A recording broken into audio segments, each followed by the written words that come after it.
安士的究竟是谁？你们该死的中国人，你们不能把我怎么样！说，我把你绑石头上扔进河里，多久才能找到你？嗯？你杀了我吧！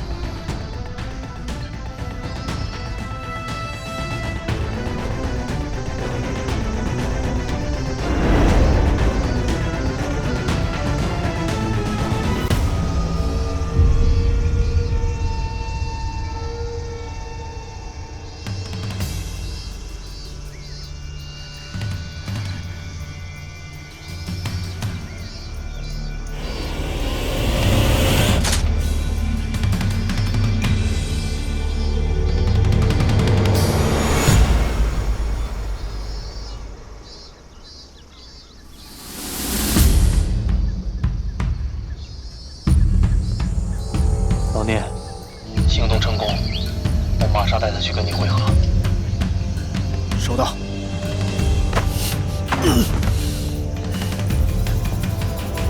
走，老宋。老聂，这是谁啊？我已经把照片给牧羊传过去了，他是阿明卫队的队长，叫德鲁。阿明。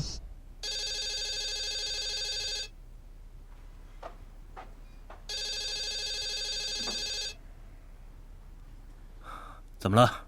出什么事了？稍后的计划是什么？他们的手里有秃鹰的照片，现在他们要去找秃鹰了。我们必须要保证计划延续。好，明白。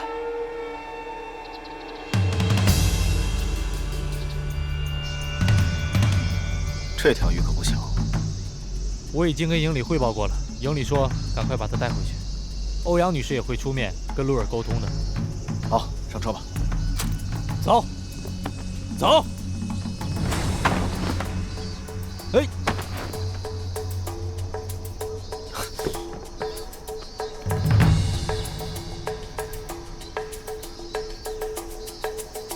氰化钾，快，报告营长。是。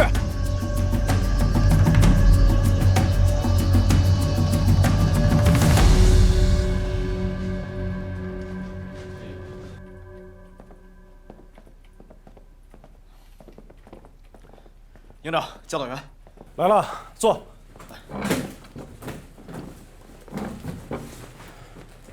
我先大概说一下基本情况。巴沙已经被移交联赛团警察部了。德鲁的情况，我也向欧阳丹尼做了汇报。就现在来看，这个阿明极有可能和恐怖分子保持着非常重要的联系，或者说，阿明就是巴沙隐瞒的那个上线。德鲁服毒自杀，要是跟阿明对峙的话，他肯定百口莫辩。没有证据，说什么都没有用，罗尔不会相信的。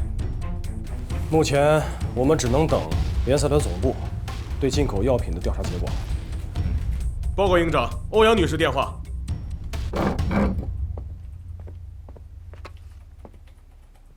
欧阳女士，什么时候的事儿？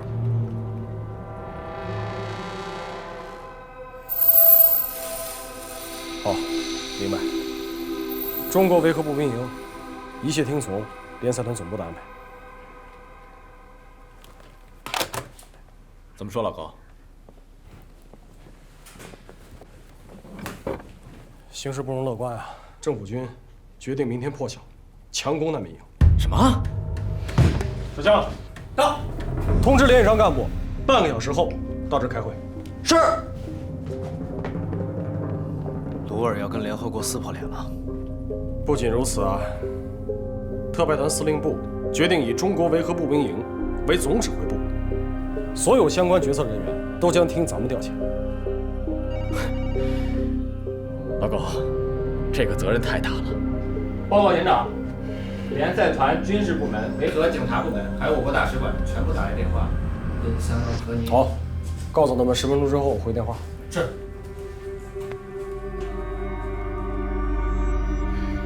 现在最直接的问题是保护好难民。昨天下午，鲁尔下达第175号命令，宣布丹城全面戒备，封锁道路，并且有目击者称，他们看到很多坦克出入，并且有大量的政府军进入丹城。而且今天0时，丹城开始实施空中管制，除政府军飞机以外，所有飞机禁止飞行。为了广大民众的安全，请不要肆意外出。下面请看现场传来的报道。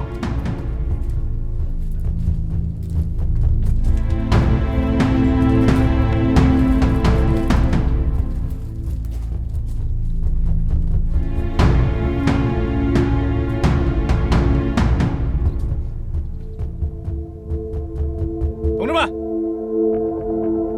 大家都看到了，鲁尔的政府无视与联合国的约定，明天将会强攻我们步兵营所负责守卫的难民营。下面，请营长传达上级给我们的命令。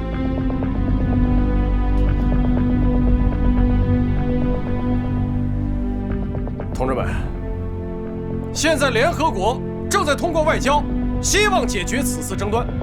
同时，特派团司令部命令我中国维和步兵营坚守阵地，保护所属难民。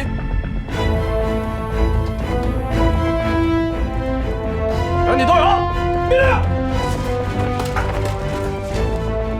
各连长、特战队带领所属人员构筑防御工事，保障人员备齐器材食材，今晚连夜备战。是。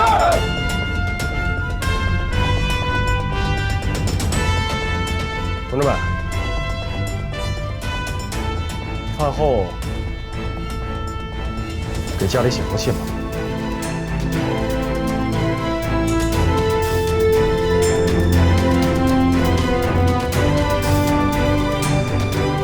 保证完成任务！保证完成任务！保证完成任务！保证完成任务！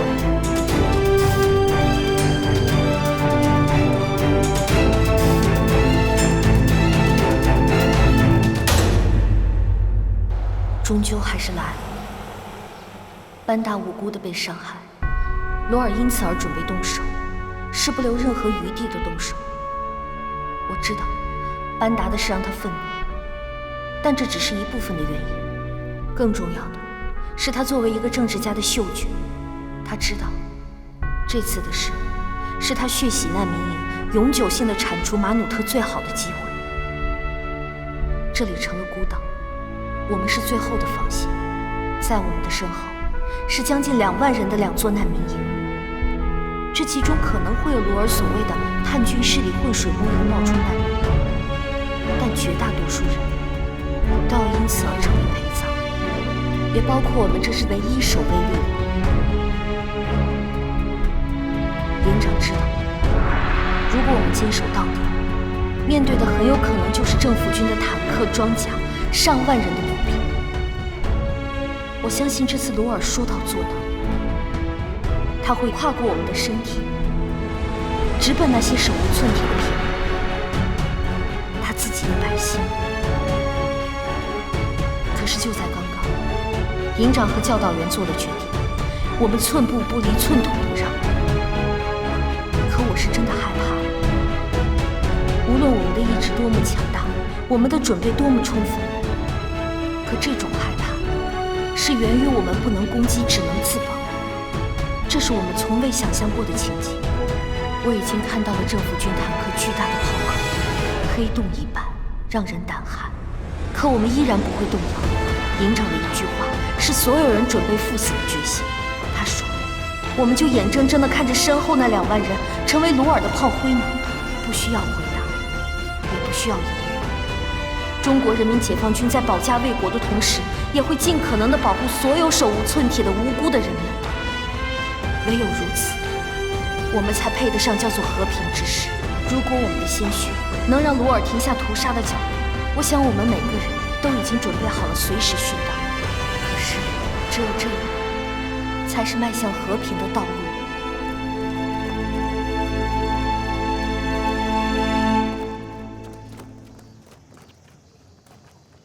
真没想到啊，在这种时候还能有时间跟你单独走走路。唉，我是没想到，塞利亚政府真的敢跟联合国动手。放心，丹妮，我虽然没当过兵，更没打过仗，但是如果今天真的有什么事情发生的话，我老郭一直会在你身边陪着。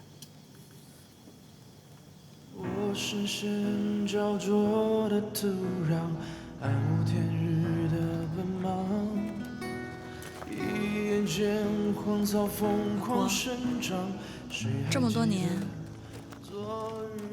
我到哪儿你都跟到哪儿，你的心意我都懂。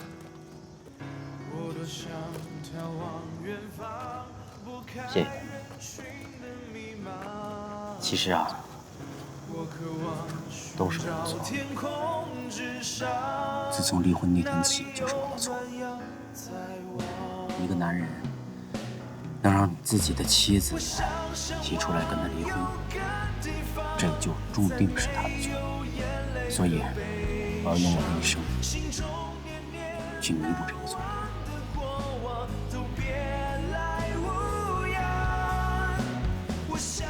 以前的事儿都过去了，也不知道以后还有没有机会吃到你亲手做的饭。能，一定能。无论走到哪儿，就算是在黄泉路上，我也给你做饭吃。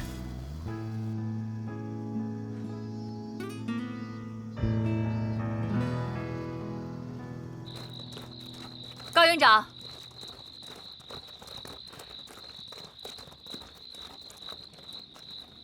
营长同志，我愿受联赛团委派与维和部队协同作战。好的，营长，感谢，辛苦了。同志们辛苦了，多余的话我不说了，情况都了解，就一句话，有没有信心？有。中国医疗队是中国军人，所以我们必须和你们在同一条战线上战斗。好的，院长。同志们，数个小时之内，我们会有一场硬仗。我们身后的悠悠 house 里，全部都是手无寸铁的老百姓。我们作为军人，作为中国军人，不能丢下他们不管。在国内，我们本来就是一个战壕的战友，在塞利亚，我们更是要同进退。我愿医护人员全部听你调遣。好的，院长。岳峰，到。这样，你带队，全权负责保护医务人员人身安全。是。你们跟我来吧。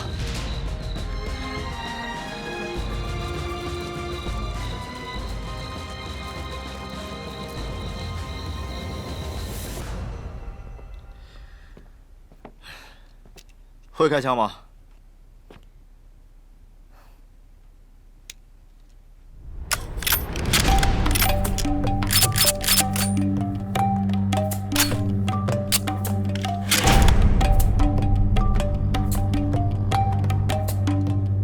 还挺厉害。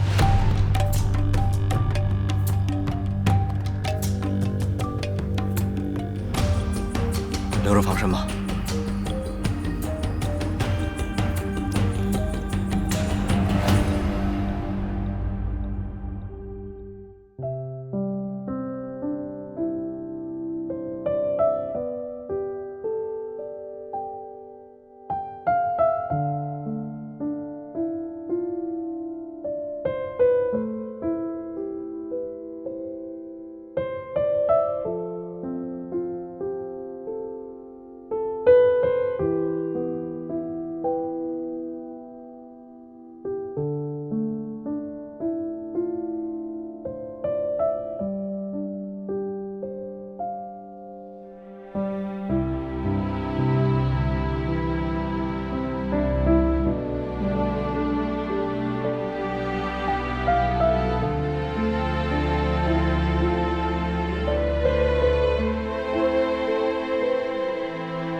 教导员，我写完了。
哥，我心里有句话，一直都想跟你说。不用说。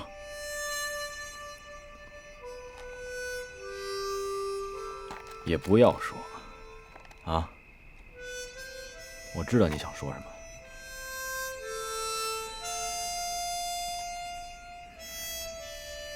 得说。要不我自己过不去那个坎儿。你个大小伙子，20多岁，什么坎儿不坎儿的？73、84那才叫坎儿呢。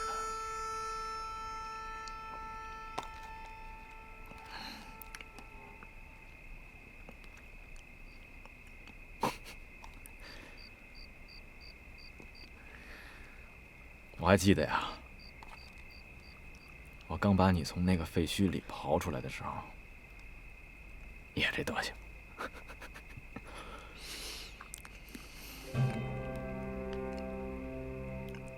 迷迷糊糊，还让我去救你爸你妈。你是个孝顺孩子。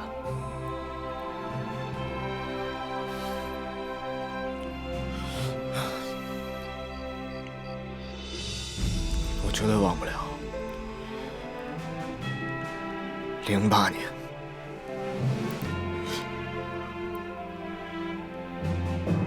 ，5月14号那天，也就是地震2天以后，是我让你失去了所有的亲人，是你让我成为了一名军人。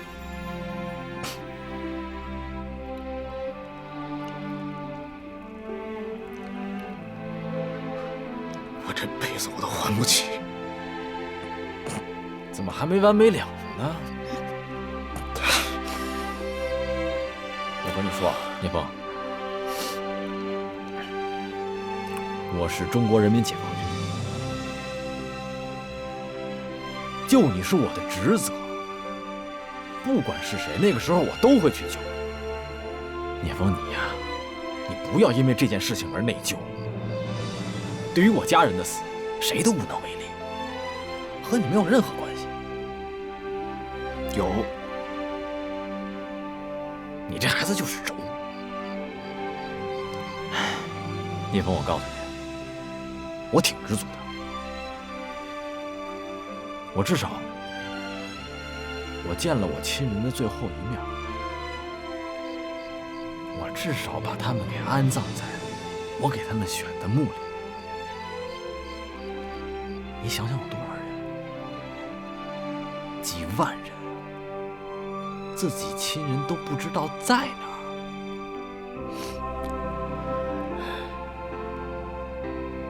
我知足，知足。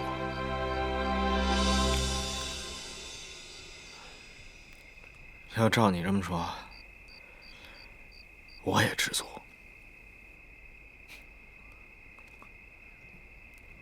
我也知道我爸妈在哪儿，但是光说知足没用。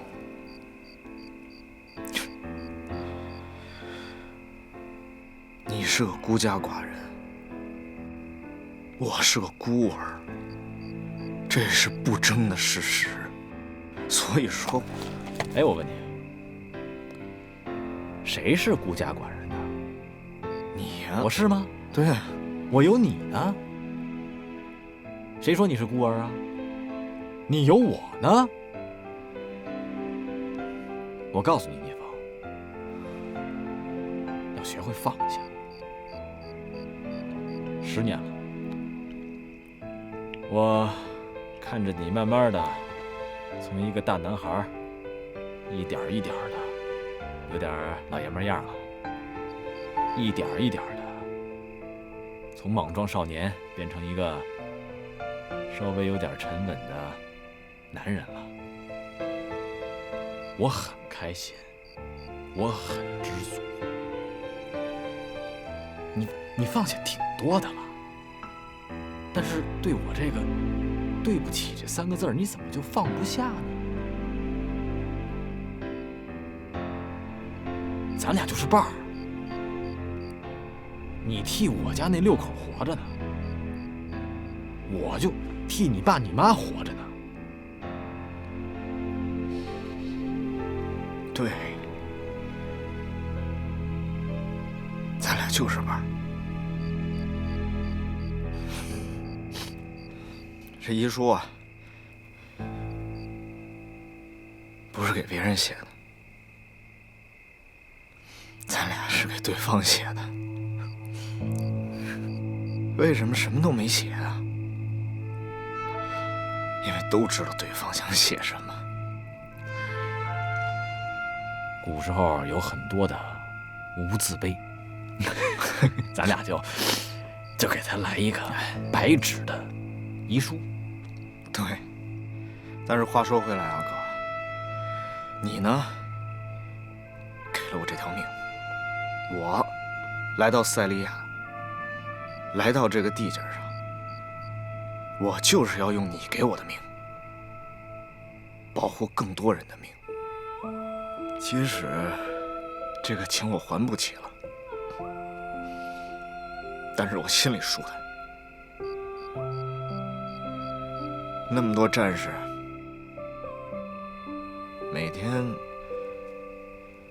看着你这样，都不知道为什么对我这么好。我也跟谁都没解释过，但是我心里只有一个想法。不能摆下了你给我的这条命。好，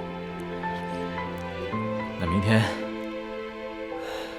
咱们就要活一起活，要死啊一起死，要活一起活，要死不能一起死。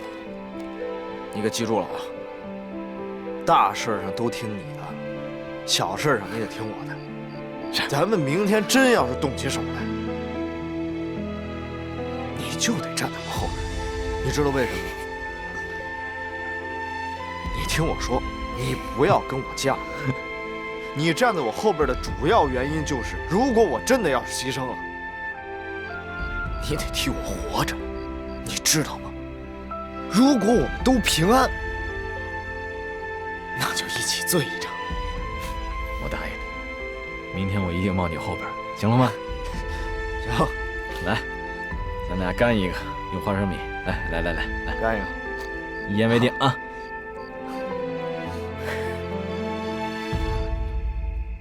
各单位负责人都到齐了吧？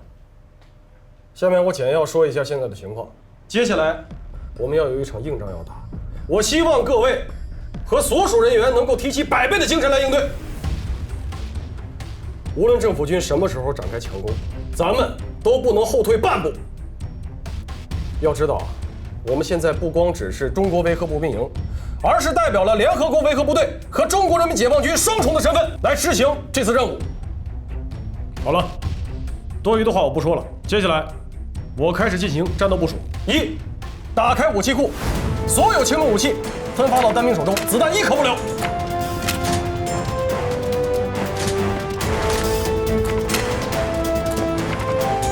2，所有人员按照作战计划进行详细的部署，东西两面由1连负责，南北两面由2连负责，是否明白？明白。好，第3，营区所属的医院全员上阵，随时准备战地救援。说到这儿，我强调一点，所有战斗分队的人要务必保护好医护人员，是否明白？明白。第4，后勤保障分队炊事班要切实做好后勤保障工作，兵马未动，粮草先行，要明白你们所担负任务的重要性。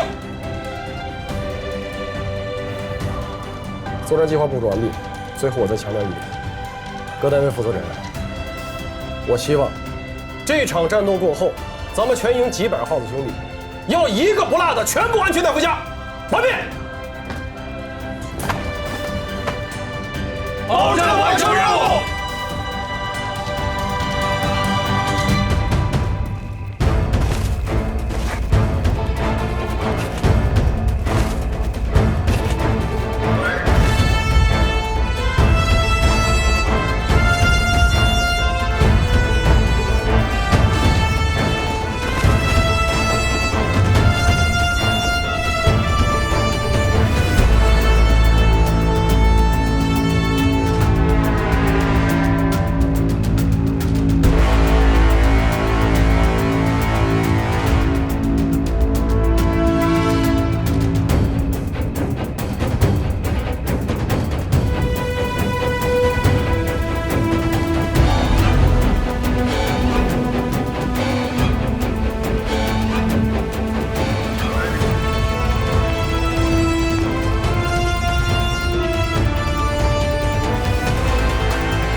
来，你们几个把这汤分了，一定要保证每个人喝上它一碗，注意安全，别弄洒了。是。去吧。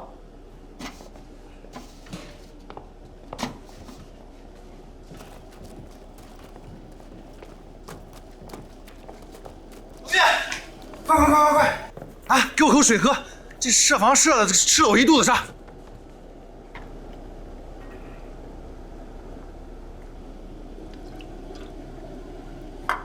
快！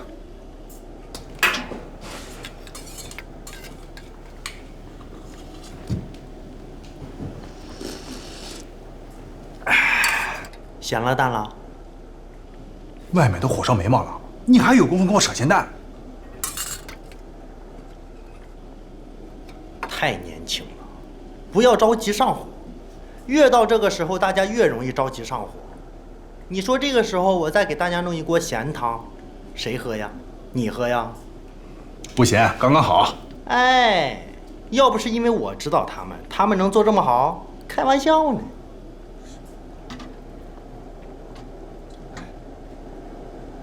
我知道了，你是不是就用这锅汤把嫂子给勾过来了？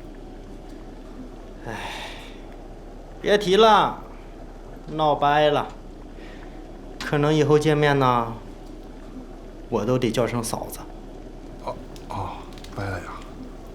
哎，没事，关键啊，曾经拥有。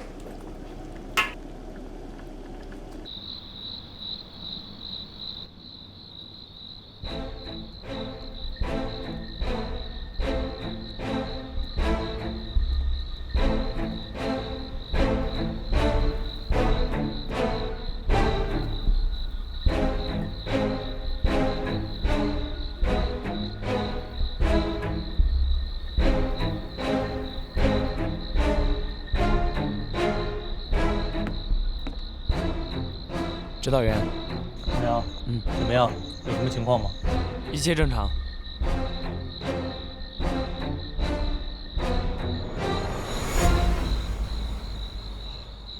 哎，小杨，有件事我一直忘了问你了，你手上的冻疮是怎么回事啊？这个是我之前在大兴安岭站岗的时候冻的。我前2天还和聂队长说来着。我说在东北的时候觉得已经挺难熬了，没想到来了塞利亚以后才发现，东北不算什么。要多注意啊。是。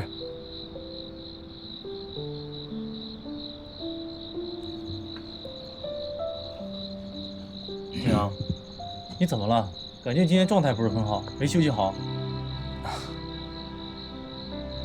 这样，牧羊，你先回去休息，这班岗我替你站。不用了，指导员。现在营里正是缺人手的时候，我不能离岗休息。你放心吧，现在是我轮班调整时间，没事的，我帮你站。指导员，别说了，听我的，这是命令，去吧。是，谢谢指导员。去吧。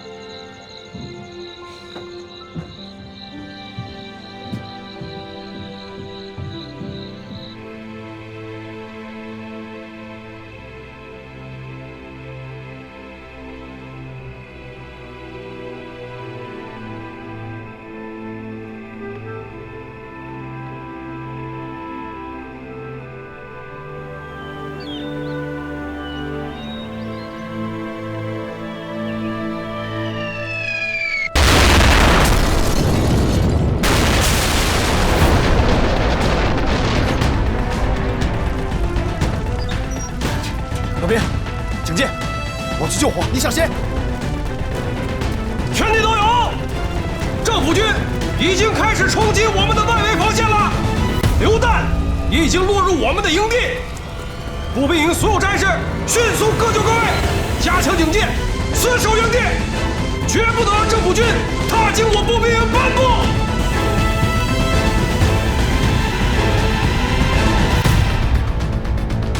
就在刚刚，政府军和反政府武装在联合国之家不远处外激烈战斗，炮弹在营地周围炸开，有些炮弹误入了中国维和步兵营营区内，目前还未得知是否有人员伤亡。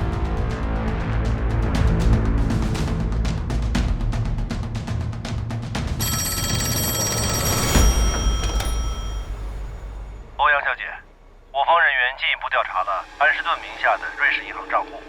发现了多笔转入单城本地银行的转账，其中几笔数额较大。经过调取此前的监控录像，我们发现取款人正是塞利亚恐怖分子巴莎。也就是说，安士顿的确是巴莎的上线。现在就将所有的证据传给鲁尔总统，并请对方在收到证据以后立刻回电给我。明白了。哦，还有，等一下，请继续调查，直到明确安士顿的真实身份。好的。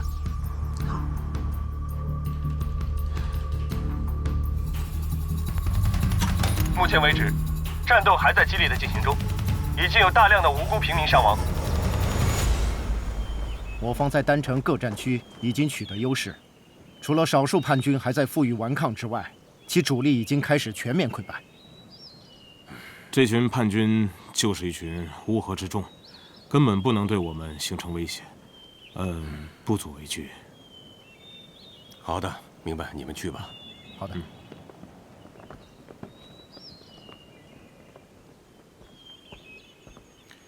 总统先生，是你把消息传出去，说政府军今天要强攻难民营吗？总统先生，我不知道事情的真实情况，但我们的确发现了在难民营里的反政府军叛徒。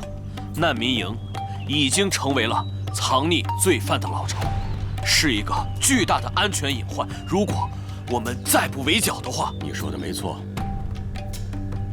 难民营的隐患一定要消除。但是我们要注意处理的方法，毕竟那里是联赛团的驻地。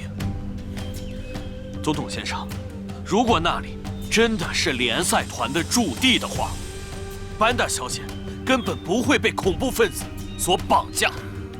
正因为她被恐怖分子绑架了，所以那里根本就是无法之地。你说的也不是没有道理。但是我要先和中国的维和部队正式的谈谈，让他们放弃驻守难民营。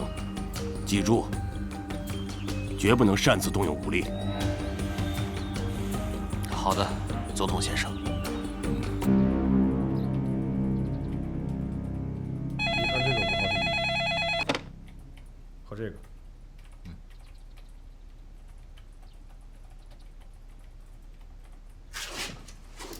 鲍营长，总统府打来电话，约你半个小时之后和总统鲁尔进行电话会议。好，我准时参加。是。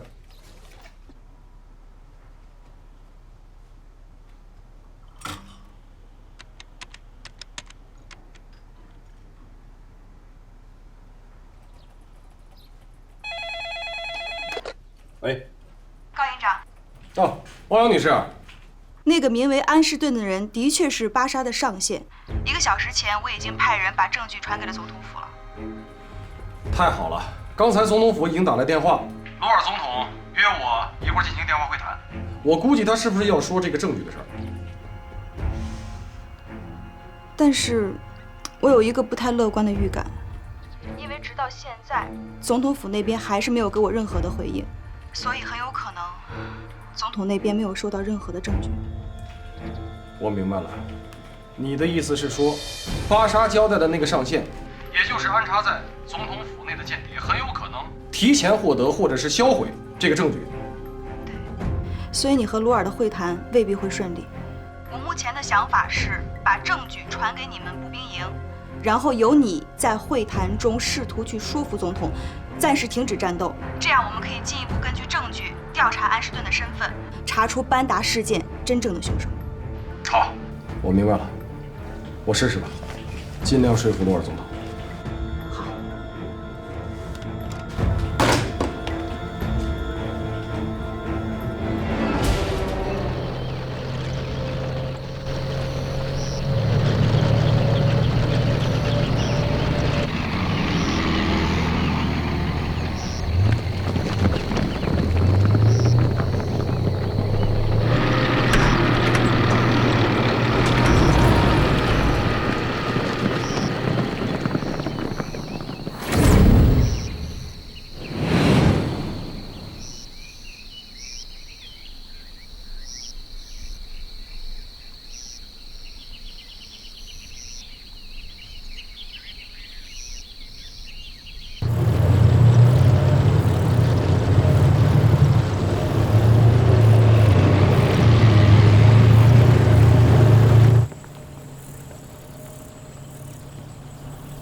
老宋，政府军的所有火力全都指向营内，步步逼近。我觉得他在试探我们的底线。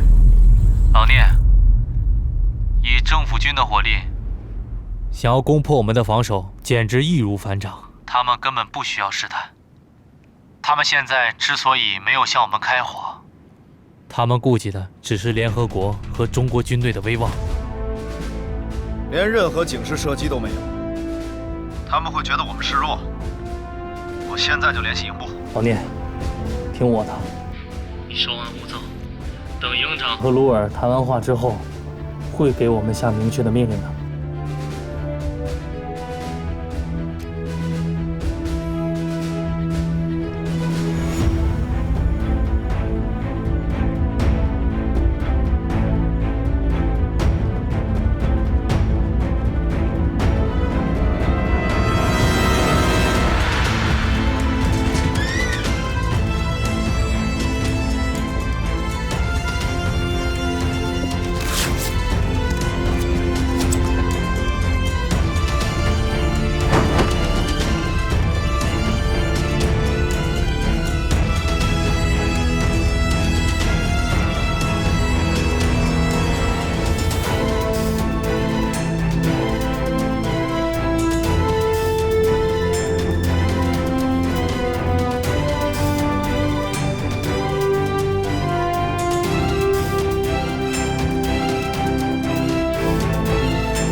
总统先生，您快看，现在中国维和步兵营的营地里面，全部都插上了中国国旗。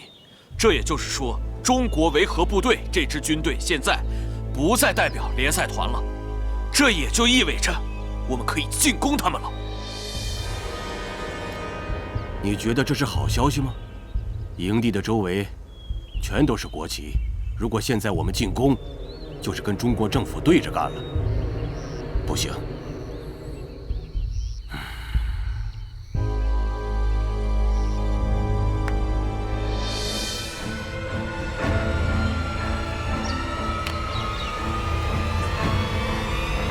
别动！别动！别动！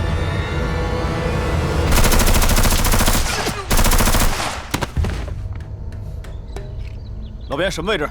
听声音，应该是地区方向。地区，你那边什么情况？报告，地区巡视正常，安全。收到，保持警戒。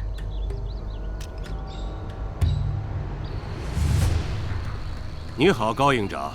总统先生，我打给你只有一个目的，就是明确告诉你们，你们不要挡在政府和国家叛徒之间，这样做毫无意义。所以，我郑重地奉劝你们，不要成为无谓的牺牲品。总统先生，恕我直言，您所说的那些国家叛徒都是手无寸铁的妇女和儿童。况且，我们守卫难民营是中国维和步兵营驻守塞利亚的职责，更是对联合国的承诺。我们不能因为您的一句话就放弃。班达走进难民营时，他不也是踏上了你们中国维和部队的领地吗？你们保护好他了吗？你还好意思跟我谈承诺？总统先生，我正要向您说班达绑架的事情。联赛团刚刚发来消息，已经查到了巴沙上线的一些线索，而且这些线索已经以文件的形式发到您的总统府，不知道您是否收到？巴沙的上线是谁？总统先生，水落石出只是时间问题。中国军队和联合国的态度是，希望您在查到罪魁祸首之前先行撤军。哼，你是想搪塞我，让我放过伤害班达的那些人吗？总统先生，在没有确凿的证据之前，马努特他仍旧是无辜的。恕我直言，如果您一定要强攻难民营，那么中国军队将和难民营共存亡。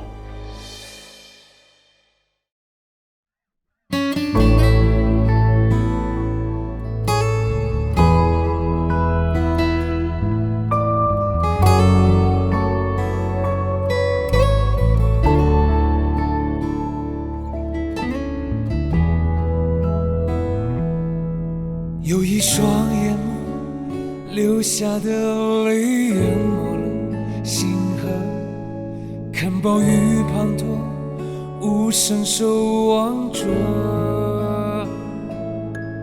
有一个地方，慌乱的人群失去着落，废墟中跌坐，无助惊恐。他们呼唤我，他们等待我，在此刻拥抱的双手。不敢沉默的我，不远万里，如云中白鸽，吹狂热的风，拥抱星辰美梦。哪怕某一刻，这段雨伞也笑着面向远方。